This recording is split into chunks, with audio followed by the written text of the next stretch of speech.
Depeche Mode at the Romo Fijo tonight. There'll be a lot of traffic for that.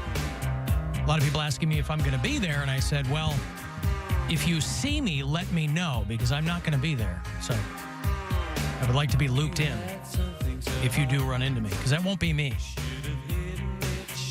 It might be a brilliant disguise, might be an imposter. Tomorrow night, by the way, we normally do our metal show here on MMS. It's called 2 Hours to Midnight. We get it going, as the name implies, 10 o'clock.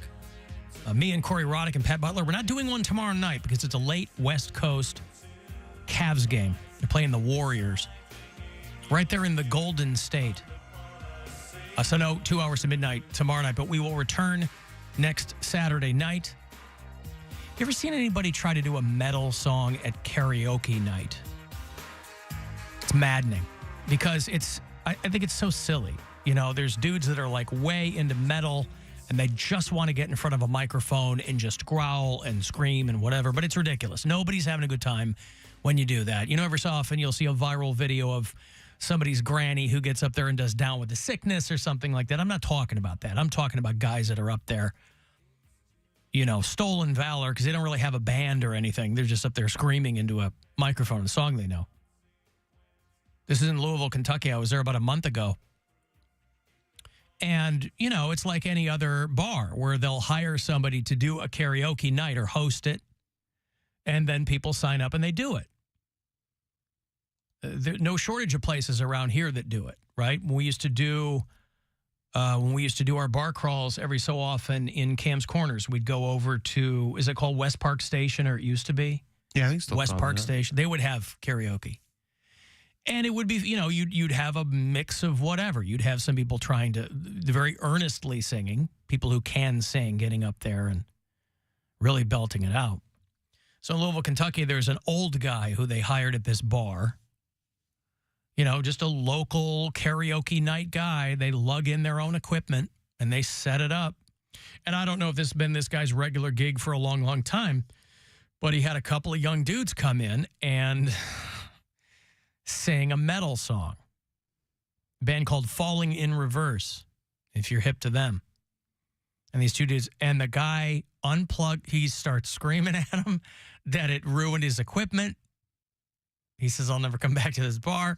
He's so mad at them for blowing out his speakers. Nobody's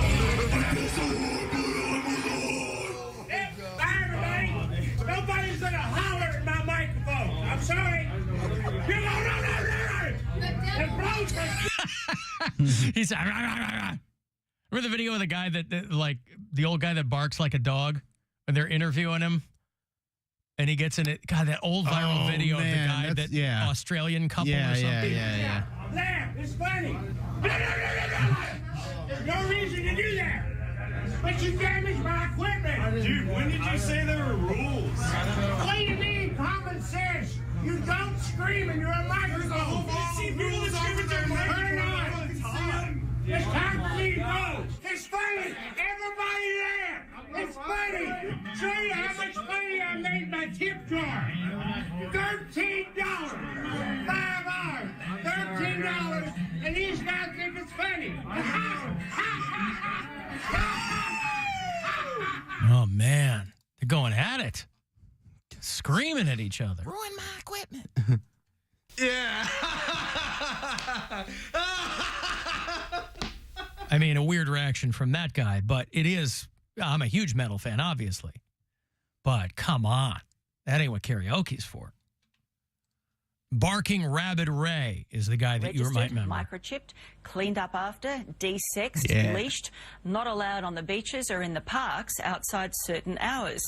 So how is it that these two are roaming their neighbourhood, frightening the locals, and the council isn't stopping it?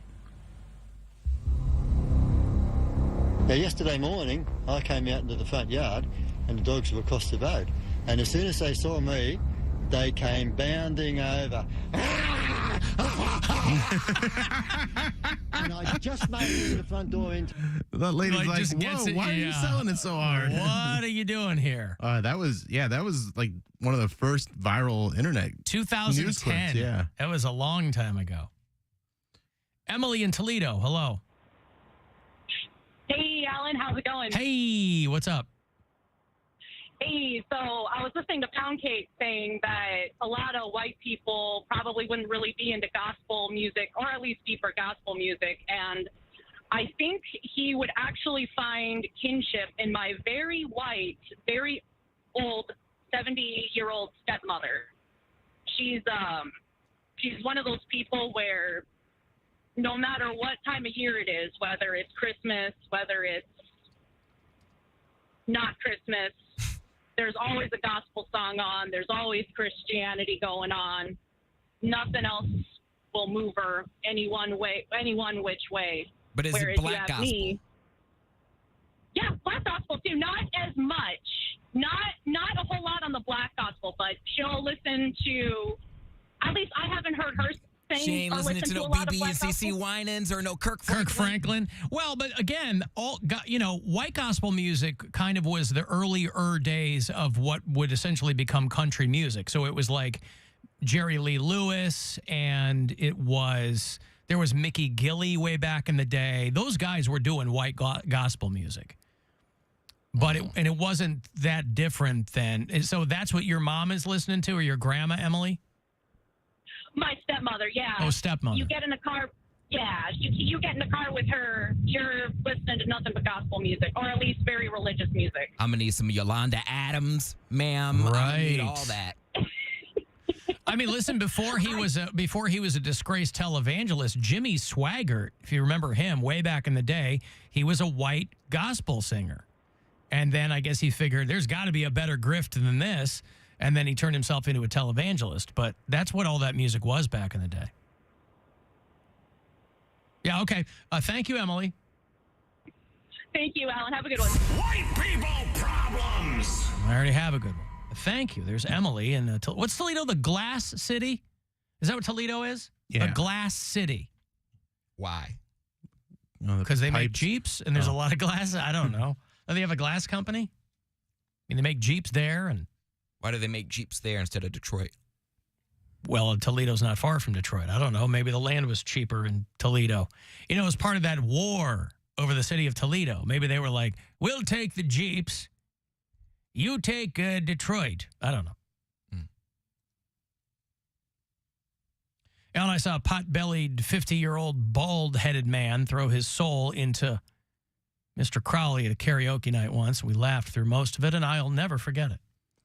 That's what I'm saying. I mean, I don't mind when people get up there and do their thing, but like the guys that get up there and want to do like you're talking like full-on screaming heavy metal songs. Yeah, you're talking about like. And even if you like that music, that sucks. It's like, dude, start a band, okay?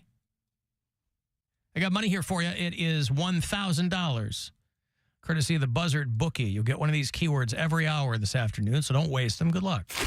This is your chance to bet with the Buzzard Bookie and win $1,000 now. Enter this nationwide keyword at WMMS.com. Money, that's money. Enter it now at WMMS.com. If you want to leave us voicemails, you can always use the Alan Cox Show After Hours line. Doesn't even have to be after hours. You can use it anytime. It's 216-986-8903. Hi, Alan. It's another Mike from Parma calling on this sad 48th anniversary of the wreck of the Edmund Fitzgerald. I'm not talking about the time in which I dropped a six-pack of Great Lakes' fine porter beer. To commemorate this tragedy, I was wondering if you could hit the post on the Edmund Fitzgerald song.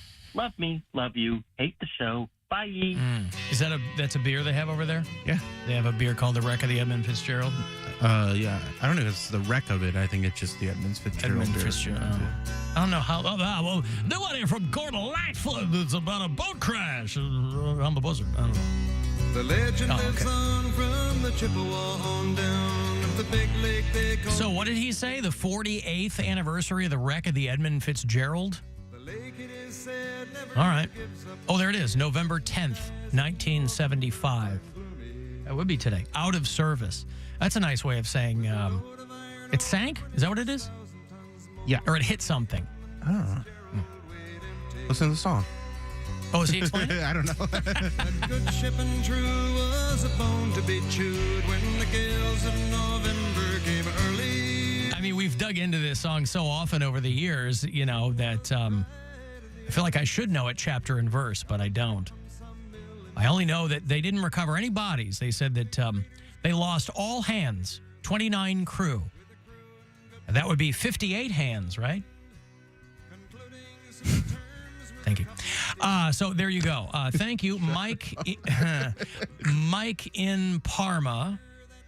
You know, it hasn't materialized yet, and somebody brought it, I don't know if it was him or another Mike from Parma, who kind of brought it to my attention that when I do the Cox Out at the Parma Tavern, that would be a great kind of de facto meetup of all the Mikes in Parma who listen to the show.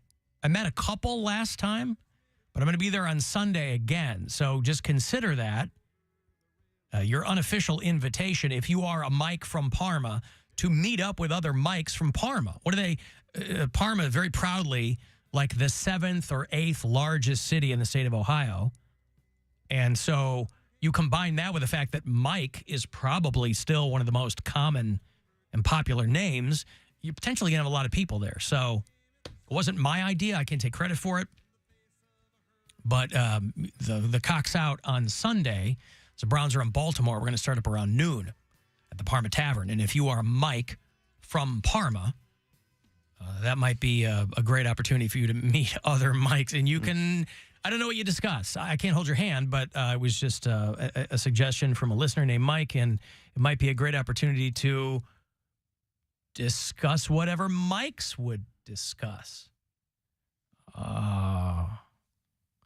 Here in the United States, K-Mart is not really a thing anymore. K-Mart, like a fossil of retail. There are 20 K-Marts left in the United States. 4 of them are in the Virgin Islands. So here on the mainland, there are only 16 K-Marts in the whole United States. However, they are still huge in Australia and New Zealand. Just between Australia and New Zealand, there are 520 Kmart stores. So they still do big business over there. But they've gotten themselves into trouble because they did a thing where they were giving away ham bags. You buy a Christmas ham, and they give it to you in like a holiday bag. You ever bought a Christmas ham pound cake and it came in a bag? Does your mom buy Christmas hams? He's taking calls. Anyway. I'm sorry, what was your question? My question was, does your mom buy Christmas hams? And do they come in like those festive bags? So we have the holidays at my aunt's house. Like we all have that designated, I guess you could call her the Medea of the family. So my aunt does. They get hams. So I don't know her preparation. By the Medea of the family, do you mean it's your uncle in a dress? No. Oh. The Medea is like a thing in the black community. Mm-hmm. Everyone has like a designated house where you spend holidays, who makes all the food, essentially the ambassador to the family. The matriarch. Yes. And that would probably, in my, at least on my end, it would be my aunt. That's where we grew up. We would have our own, me and my brother, we have our own little Christmas unopened, or our presents, unwrapping. And then we would go to, did I say unwrapping? Opening, sorry. Okay. And then we would go to my aunt's house to have the big holiday festival. Tyler Perry Medea, not the Medea from Greek mythology. Correct. She's not showing up with a golden fleece or anything like that. I thought that was Medusa. Medusa's the Gorgon. She's the one with snakes for hair. Okay. Decapitated by Perseus. Medea, remember Jason and the Argonauts? No. She helps him get the golden fleece. Anywho, Kmart was selling ham bags, festive ham bags, over there in Australia and New Zealand. And a couple of people got really upset, and Kmart has agreed to pull them because they had on the bag, in just festive lettering and trees, Merry Hammas. They just figured it would be kind of a cute pun or whatever. A little cheeky. Cheeky, but people complained, given what's going on, that it looked like Merry Hamas. That makes sense. And they said, a couple of Australian Jewish groups were like, hey, we do get what they're doing here, but it's kind of a bad look. They were like, it's potentially funny. We do understand what they're happening, but what they're doing. But given what's happening right now, it would be great if maybe they would move on to something else. So, again, I don't know if this is something they do every year, but imagine it was the first year they did it, and Kmart's like, boy, we got a slam dunk now, boys. ham bags. How did marketing miss that? Right. Someone was like, I'm going to pitch this idea. It's some guy who's been waiting for his moment all these years at this big PR firm. Guys, I got ham, miss. And he presents it, and it's the year that they're fighting. Yeah. I mean, if you look at it, though, I don't It's think like separated. It's there's no way you're confusing that for anything, but it's still just a weird promotion to be ham like, miss. ham miss. Like, there's no. It's a clunky. It's real clunky. Yeah. It's ham. This is going to put Kmart down under. It's ham on one line with a tree for the A, and then underneath a hyphen and MAS. So you'd never look at it and go, oh, Hamas. But you know how your mind and your brain and your eyes will fill things in. A Jewish group complained and said, listen, we do get it. It would be cool if maybe they did something else. And Kmart said, yes, we will do something else. We didn't really think it through. We got it wrong, and we apologize. We didn't think through all the implications of this. So obviously, these aren't things they create overnight. They've been waiting to roll these out way before the Israel-Gaza thing started. I mean, that's been going on a month and some change. You get this stuff going, way ahead of time. So it's not like Hamas would have been top of mind there in Australia. But they have pulled I have to think these are going to be going for a pretty penny on eBay. Sorry, eBay. eBay. They're ham bags. Speaking of handbags, Dr. Ryan Berglund is going to join us later on. Same direction. For the final installment of Is It Red? I'm already starting to get people's questions. It'll be the last time he'll join us in 2023. So if you want to get emails to me, if you can't listen live, if you're a podcast listener, I'll try to get to your question. But if you've never joined us for Is It Red, Dr. Ryan Berglund is a surgical urologist. I think he used to be on the show like monthly. Yeah, we did it monthly. We did for it a while. lot back in the day. I was like, that's a lot of his time. He's giving of his time. And so we now do it, every few months. So when he is here, it's rare and it's a treat. I feel like once a quarter we have him. I think you're right. Yeah, it's about that. That's kind of how I've laid it out from last couple of years. So anyway, he'll be with us a little bit later on. I've got a break here. If you want to send a text, 35192 to get me there. If you want to watch live, you can, AlanCoxShow.com.